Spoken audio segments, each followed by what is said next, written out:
guys, good afternoon and welcome back to our channel. So ngayong araw na ito is unbox natin tong Jordan 11 Concord Bred Low.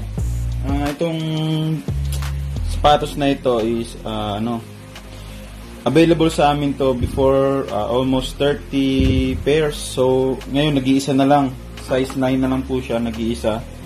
So dapat hindi namin siya ibebenta kaso kulang talaga ng budget sa dami ng customer na naghahanap ngayon ng sapatos. So kailangan namin siyang dispose. So unbox muna natin bago natin siya ibenta.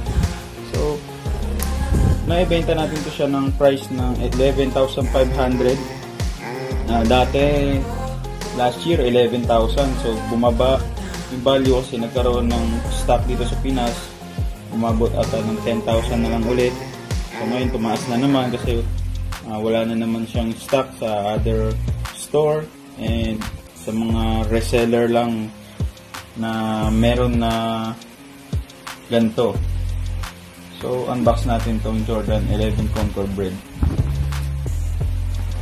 So shoutout nga pala sa mga dati naming customer nitong Jordan 11 Concord Bred na ito ang first Jordan na nagsimula kami na ibenta dati. Ito ganitong colorway siya. Sobrang ganda nito. Concord Bred Jordan 11.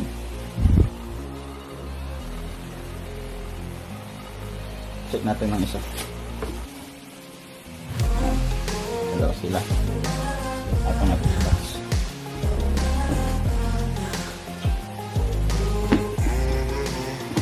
So thank you Ma'am Nari sa pag-purchase nitong J11 kahit medyo meron siyang ganito.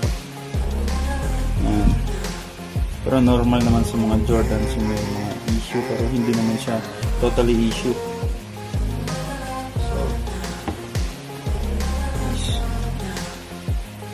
colorway red, white, black, white, red. Itong gantong color is nag-hype talaga.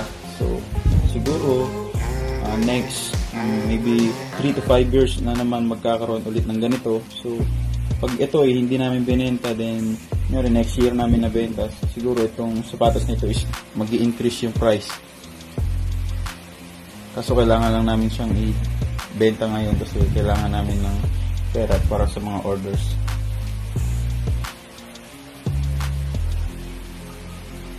Okay guys, thank you. This Jordan 11 Concord Bred Low sold today.